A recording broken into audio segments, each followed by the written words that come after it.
Imagine a world where, I don't know, the most rebellious, the most game-changing music of the 60s and 70s just didn't quite ignite the way it did. It's hard to picture, isn't it? Those sounds that just cracked everything open. Exactly. The sounds that inspired, well, whole generations. And behind so many of those raw, iconic, often really controversial moments, there was this singular force. Right. Not the person on stage, not the one with the guitar. No, but someone absolutely essential, working behind the scenes, often totally unseen, but making it all happen. The hidden architect. Precisely. Yeah. And today we're doing a deep dive into the life and, frankly, unparalleled influence of a man whose name you might not instantly know, but honestly, his fingerprints are everywhere. Danny Fields. That New York Times quote really nails it, doesn't it? It really does. Let me find it again. Here. You can make a convincing case that without Danny Fields, punk rock would not have happened. That's a huge claim. A global music revolution resting in part on one person. It sounds like hyperbole, I know. But our mission today really is to unpack why that statement might actually be profoundly true. Okay, so where are we drawing from for this? What's the source material look like? We've got a really rich mix. There's a detailed biography covering his whole life and career, lots of interviews he gave over the years, cultural commentaries, basically trying to trace his journey, from this super bright student to this absolutely pivotal figure. A manager, publicist, journalist, author. He wore a lot of hats. He really did. So the goal is to understand how his taste, this incredible tenacity, and just this almost prophetic ear he had, how that didn't just spot talent, but actively shape whole movement. Right. Cultivating it, promoting it. Yeah. We'll dig into the connections he made, the crucial calls, and the lasting mark he left on the sound of rebellion. Okay, so let's start at the beginning. Who was Danny Fields before he became the Danny Fields? Because his early life, it offers some really interesting clues, hints of that curiosity and maybe that rebellious streak. It's fascinating, isn't it? Because his origin story, you could say, it sets him apart immediately from a lot of the raw, street-level artists he'd later champion. How so? Well, he was born Daniel Feinberg, November 13, 1939. Jewish family, Richmond Hill, Queens. But the thing is, he wasn't immersed in that gritty culture from day one. He was incredibly bright, exceptionally so. Okay. I mean, he didn't just go to college. He graduated Phi Beta Kappa from the University of Pennsylvania in 1959. Phi Beta Kappa. Wow. Okay, for anyone listening who isn't familiar, that's serious academic achievement, right? The oldest, most prestigious honor society in the U.S. Well, exactly. It signals major intellectual horsepower, real curiosity. Not just smarts, but a drive. Penn, Phi Beta Kappa, that's Ivy League excellence. But then the story takes a turn, doesn't it? It gets even more interesting. It really does, because after Penn, he goes to Harvard Law School. Harvard Law, I mean, for most people, that's it. The set path, success, security, the whole deal. The conventional dream, right? Yeah. But astonishingly, he leaves during his first year. Gone. Just like that. Yeah. Which really makes you wonder, doesn't it? What does that tell you about him? His character, his priorities back then. Right. To be that academically gifted, clearly capable of nailing the conventional route, and then just walk away from Harvard Law. It wasn't just changing majors.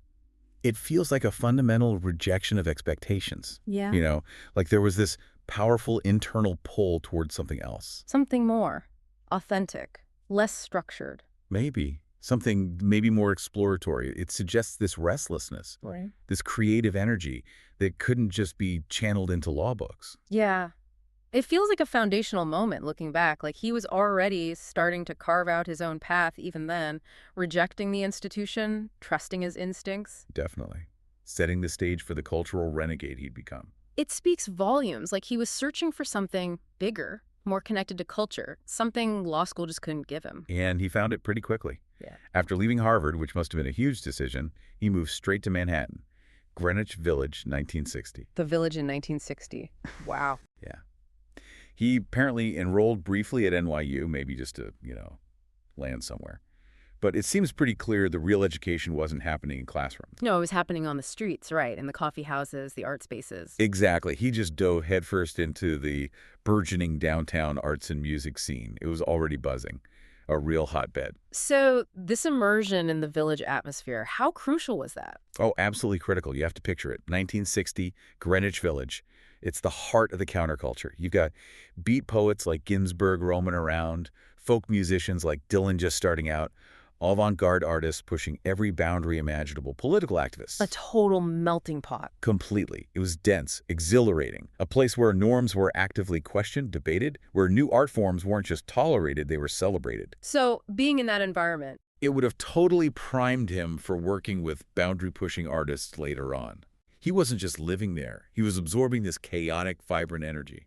It must have shaped his perspective, given him this gut feeling for what was real, what was revolutionary, and what was just, noise. it set the stage, aesthetically maybe, gave him a different kind of framework. Definitely. An unconventional one. He learned to trust his instincts in a place where instincts were maybe all that mattered. And what strikes me is how fast he pivoted. From Ivy League, Harvard Law, straight to the absolute core of cultural commentary and the underground art world. Yeah, it wasn't like a slow drift, was it? It feels like he was just pulled towards where the action was. He knew where the energy was shifting. Exactly. An innate understanding. And his early career steps, they're kind of surprising too, aren't they? Adds another layer. Before the music biz proper, he had jobs at places like Liquor Store Magazine, an outdoor advertiser. Right. Not exactly the glamorous rock and roll origin story you might imagine for the guy who helped launch punk. It's a bit of a contrast, yeah. But, those seemingly mundane jobs, I think they're actually quite telling. Maybe they honed some crucial skills. Like what? Communication? Yeah, think about it. Working for trade publications like that, you learn the mechanics of media, how to craft a message, target an audience, get info out effectively, even if it's just about beer or billboards. Gives you an insider's view of the mainstream so you know what you're rebelling against later. Perhaps. It sharpens your perception of what's outside that mainstream. It definitely shows it wasn't an overnight thing. He was learning the ropes, the mechanics of communication, maybe from a pretty practical, even cynical angle. That would have been invaluable later. Okay, that makes sense. He's learning the tools, and those tools quickly found a much more explosive outlet, right? 1966, that's a key year. Huge year. He becomes managing editor at Datebook, teen fan magazine. And it's there he makes this decision that just sends shockwaves everywhere. He's the one responsible for shining a spotlight on John Lennon's more popular than Jesus quote. He didn't just report it passively, he amplified it. Yeah. Took something simmering in the UK and threw it right into the heart of American teen culture. An absolutely explosive moment. And Fields, this young editor, basically lit the fuse. Totally. The quote itself, Lennon saying the Beatles were more popular than Jesus, Christianity was declining. It was from a British interview, maybe a bit off the cuff. But publishing it in a datebook. That put it in front of a massive American teenage audience.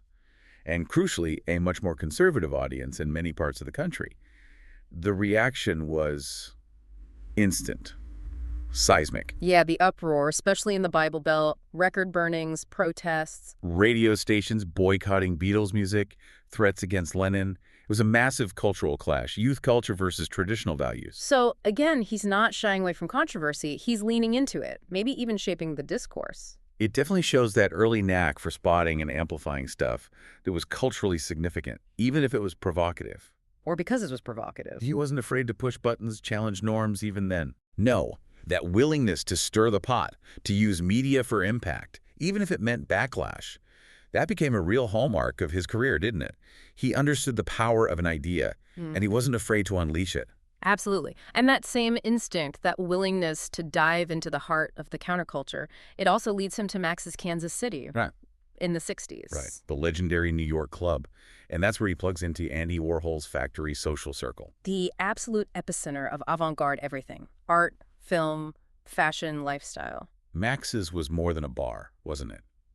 It was like a sanctuary, a stage, a crucible where artists, musicians, writers, provocateurs all gathered and collided. Anything felt possible there. And he wasn't just like hanging out observing, he was in it deeply. The sources say he occasionally shared his loft with Warhol actress Edie Sedgwick. Which is just an incredible detail, isn't it? It paints such a vivid picture of his immersion in that world. He wasn't a tourist, he was part of the fabric. Sharing a living space with Edie Sedgwick, that puts you right inside the factory bubble, blurring those lines between professional and personal. Which was very much the factory ethos, right? Yeah. And his involvement went deeper. He was chronicling it too. He wrote an account of the Warhol-sponsored Velvet Underground during their early years. Capturing that raw energy when they were just starting out. Groundbreaking stuff.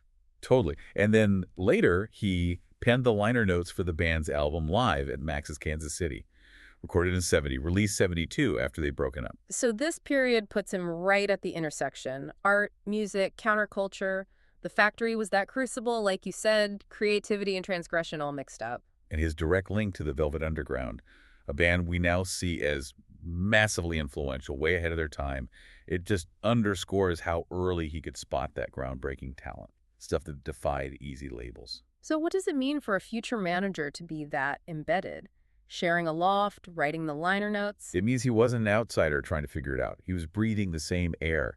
He understood the heartbeat of what was new and radical because he was part of it. It gave him this deep, almost visceral empathy for the artists he'd champion later. He got it. Okay, so here's where it feels like things really kick into another gear. He moves from documenting the underground to actively shaping the mainstream. Even, this is wild, with artists he didn't personally like. Right. But just before Elektra, there's another interesting stop. Freeform Radio. WFMU in New Jersey, 1968-69. Ah, yes, the groundbreaking freeform years. What was so revolutionary about that? Well, compared to most radio back then, which was super formatted, strict playlists, commercials, freeform was like the Wild West.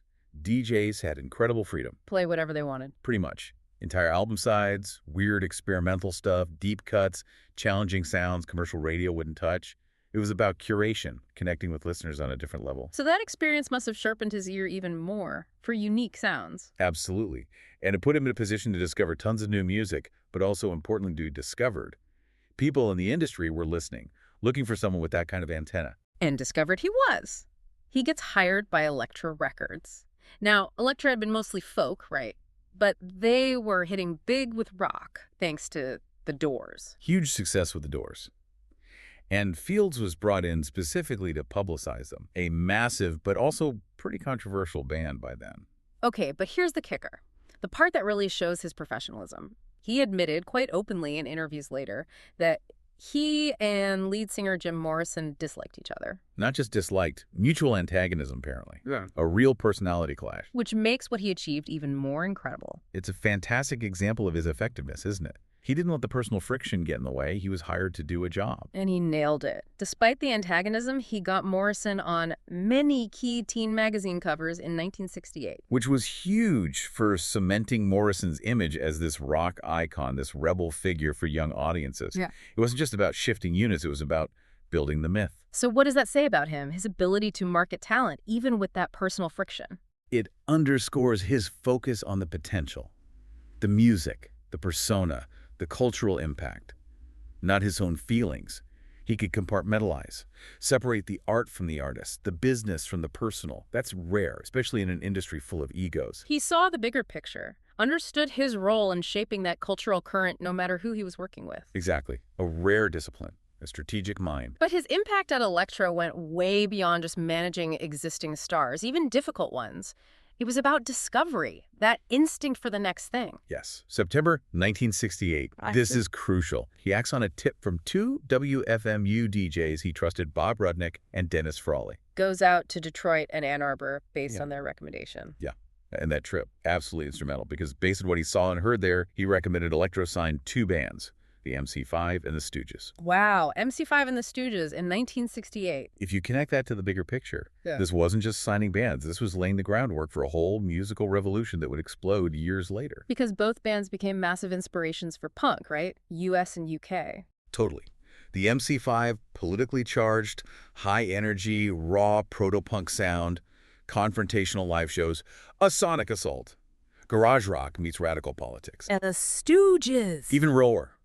More primitive, viscerally aggressive, Iggy Pop out front, just completely unhinged. They basically wrote the blueprint for rock stripped down to its primal core. These bands sounded like nothing else at the time, did they? Psychedelic rock, folk rock was big. Completely out of step. They were loud, aggressive, unapologetic. And Fields heard it. He had this uncanny ability to hear the future, that raw, untamed energy that would redefine everything. He wasn't just signing bands, he was investing in an idea. A raw, vital idea. Right. And he also got David Peel, the New York street musician, signed to Elektra around then, too. Another unconventional choice. It wasn't just one sound he was after. It really cemented his reputation then, didn't it? As a talent scout with this ear for the raw, the authentic. Think about it. How many major label execs back then would hop on a plane based on a DJ's tip, go digging in the gritty scenes of Detroit and Ann Arbor. Not many, I'd guess. It shows his proactive, grassroots approach. He wasn't waiting for demos to land on his desk. He was out there seeking it, finding the unpolished gems. That's the mark of a real visionary, isn't it? Yeah. He knew where culture was heading before almost anyone else. So, okay, he's got this track record, spotting the revolutionary. What does this mean for punk rock as we know it? Because for a lot of people, the story of punk really ignites with one specific discovery in a specific club. Right, a moment of serendipity maybe, but also pure prescience. Fast forward to 1975. Fields is still totally plugged in, writing a column for the Soho Weekly News, covering downtown art and music culture, his fingers right on the pulse. And then he walks into CBGB. CBGB, a legendary dive bar in the East Village. Originally meant for country, bluegrass, and blues, hence the name, but it accidentally became the absolute cradle of punk rock. The scene there in 75 must have been something else. Raw, visceral. A total contrast to the arena rock and disco dominating the charts. And then in walks Danny Fields, and he sees the Ramones. Leather jackets, bowl cuts, songs under 2 minutes long, played incredibly fast. And Fields got it, instantly. He recognized that raw, pure energy, the stripped-down aesthetic. He understood that rejecting guitar solos and complex arrangements wasn't about lack of skill, it was a statement. A primal scream against prog rock excess? Exactly. He saw something totally new, totally vital. And crucially, he helped get them signed to Sire Records, gave them the platform they needed. His eye for authenticity again, that rejection of anything too polished, it just meshed perfectly with the Ramones sound. Completely. But his role didn't stop there, did it? He wasn't just the discoverer. No, he became their co-manager with Linda Stein and played this crucial strategic role, especially in taking their influence global. This is key. It wasn't just about breaking them in the U.S. Fields saw the bigger picture. He made the pivotal decision to bring the band to England. And the impact there was just enormous, a cultural exchange that basically lit a fuse. It was absolutely unequivocally pivotal, a masterstroke. They arrived in England, July 1976. The UK scene was just simmering, ready to boil over. Kids were tired of prog, tired of glam. They wanted something raw, rebellious, something that spoke to their reality. And Ramones provided it. Their speed, their aggression, the three-chord attack, even their look. It just galvanized all these nascent British bands forming in pubs and art schools. Like the Sex Pistols, the Clash, the Damned. They all explicitly said seeing the Ramones was like an awakening, a direct inspiration. Joe Strummer said, "This is it." Steve Jones realized you didn't need to be a virtuoso, you just needed attitude and energy. So without Fields making that move, bringing them over then? That spark might not have ignited in the same way. The timeline, the whole character of British punk could have been drastically different. It really highlights his global vision, his understanding of cultural exchange. He wasn't just managing a band, he was facilitating this cross-cultural explosion. Midwifing punk, essentially. That New York Times quote again. Punk rock would not have happened in the same way. It starts to sound less like hyperbole. It really does. It's hard to overstate how important that transatlantic connection was. And under his management, the Ramones recorded those absolute classics. The first album, Ramones, then Leave Home, Rocket to Russia, foundational albums, cornerstones of the genre. Albums that influenced countless bands for decades. Just pure punk energy distilled. But maybe the most personal testament to his influence comes later, right? 1980, the End of the Century album. Produced by Phil Spector, famously, and it has the track, Danny says, a song explicitly about Fields. Which is pretty amazing in itself, and that song gets covered later by the Foo Fighters, by Tom Waits. Which just shows its enduring appeal and how Fields became part of the Ramones mythology, part of music history itself. It makes you think, doesn't it? What does it say about a manager when a band like the Ramones writes a song about you? A song that lasts? It's more than just a tribute, isn't it? It speaks to the depth of the relationship, his influence, the mark he left on them personally and professionally. He wasn't just the money guy or the strategist. He was part of their story, their identity, their struggles, their triumphs. The lyrics of Danny Says, they talk about the grind of touring, the ups and downs, and Danny's there through it all. It's a rare honor. It speaks volumes about his character, his connection. It's his legacy literally woven into the fabric of punk rock. You hear the song, you remember the man. And the thing is, Danny Fields wasn't just a punk rock guy who faded out after that initial explosion. He wasn't a one-trick pony or even one-era manager. No, his knack for discovery, that commitment to raw talent, his ear, it just kept going for decades. which is remarkable in the music business. He kept finding that authentic spark, even as sounds changed. Totally. Like in 1990, 15 years after finding the Ramones, he discovered singer-songwriter Paleface in New York. Paleface, anti-folk scene, right. Different sound, but still that raw, quirky, authentic thing. Exactly. Defiant in its own way. And Fields managed him, helped get him signed to Polygram, and then Elektra, a return to Elektra. A full circle. And then even more recently, like 2015, Fields is well into his 70s by this point. He discovers this East London punk band, False Heads, in Camden. Still scouting in London clubs in his 70s? Incredible. And he's been super influential in their career, apparently. He even called them the future of rock and roll in interviews. Wow. Coming from the guy who found the MC5, the Stooges, the Ramones, that's quite an endorsement. It's unbelievable, isn't it? It just shows this consistent ability to spot talent across generations, continents, genres. He wasn't stuck on one sound. He was tuned into an energy and authenticity, that spirit of rebellion, whether it was Detroit proto-punk or London punk revival or New York anti-folk. His eye and ear just stayed sharp. He never lost that instinct for the next thing, however underground it seemed. Remarkable longevity of taste. And when he eventually did step back from full-time management, his versatility shone through again. He moved into writing. Right, authorship. He co-authored Dream On, the biography of Serinda Fox, Warhol actress, married to Steven Tyler for a while. Which brought him back to that factory world, that intersection of rock and art, offering that insider perspective. And then he wrote Linda McCartney, a portrait, which became a TV miniseries. Yeah, on CBS. A pretty successful pivot, moving from shaping history to documenting it. It makes sense, though.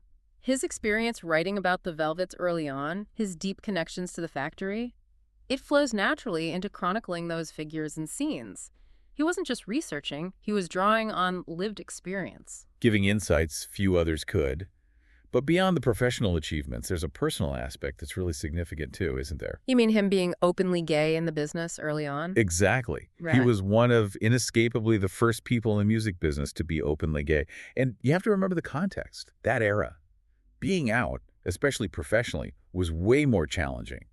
Huge social stigma, potential career suicide for many. So it took courage. Absolutely. It makes him not just a music pioneer, but a quiet social pioneer too. It highlights his personal bravery, his authenticity. He carved out his own space. Influencing culture not just through the music, but just by being himself in an industry that wasn't always welcoming. Right. That quiet defiance probably resonated with the outsider artists he championed. He forged his own path, personally and professionally. And he's still living in New York City, the city he helped shape. So it's just abundantly clear, isn't it? He left this huge, multifaceted mark. And his story, it's compelling enough that it keeps being told. He's not just a footnote. He's recognized as this vital voice. Absolutely. He's been interviewed in tons of documentaries. He's the go-to guy for firsthand accounts of those pivotal scenes. Like Nico, Icon, the Ramones docs, like We're Out of Here, Yeah, End of the Century. MC5. A true testimonial, Warhol docs, like a Walk Into the Sea. The list goes on. 25 years of punk. He's always there. His presence in these films just underscores his role, right? As a witness, a participant. He's the one connecting the dots for historians, for fans, offering that personal insight only someone who was there can give. He's like a living archive of counterculture, providing that texture, that context. And it's not just documentaries. He's a central character in some really key books about the era, too. Huge books. Gene Stein's Edie, American Girl, that definitive oral history of Edie Sedgwick and the factory. His recollections are crucial there. And maybe the biggest one, Legs McNeil and Gillian McCain's Please Kill Me, the uncensored oral history of punk. The absolute...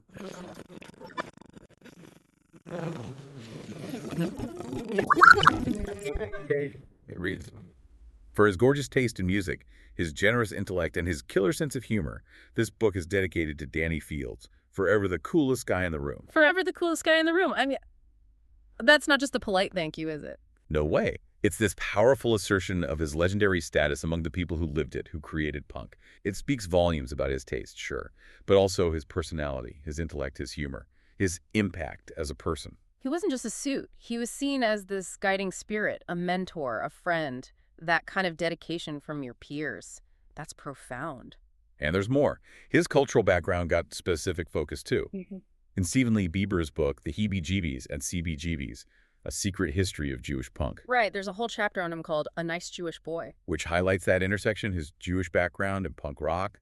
Adds another layer to his identity in these movements, challenges stereotypes maybe, shows rebellion comes from all sorts of places. And then finally, the ultimate recognition, perhaps, his own feature-length documentary. Danny says, premiered at South by Southwest in 2015, chronicling his whole life. The existence of that film just cements it, doesn't it? His influence, the richness of his story, it brings his behind-the-scenes genius right out into the spotlight for everyone to see. Hashtag outro. So, what a journey, huh? We've gone through Danny Field's incredible, often unexpected career. From academic brilliance, Penn, Harvard law dropout. Straight into the thick of the Greenwich Village art scene. Then that bold move at Datebook with the Lennon quote. Showing that media savvy early on. Then Elektra, discovering the MC5, the Stooges, laying the sonic foundation for punk. And then, of course, the Ramones. Finding them, co-managing them, taking them to the UK, which was just monumental, seeing them through those first iconic albums. Yeah, we've really seen how his taste, that sharp mind, his absolute willingness to embrace the unconventional, the authentic, how it all made him indispensable. He wasn't just managing bands, he was a cultural connector, wasn't he? A tastemaker who just knew where things were heading way before others did. He didn't just follow trends, he seemed to catalyze them. He understood the pulse of the underground. He really was the unsung hero behind so many sounds that defined generations. Always listening, always looking for what was next. Seeing the future in that raw energy, that defiant sneer, and having the guts to push it forward, often against the mainstream. His story is such a great reminder that sometimes the real revolution starts quietly, behind the scenes, with conviction. Definitely. So as you think about Danny Field's story, this life lived right on the edge of cultural innovation, maybe consider this. How many other architects of cool might be out there right now, quietly shaping things behind the scenes, away from the spotlight, waiting for their influence on the next big wave to be recognized? What does it take to spot that future when it's just a glimmer, just noise to most people? Yeah. And are you paying close enough attention to those hidden forces connecting the dots for whatever's coming next?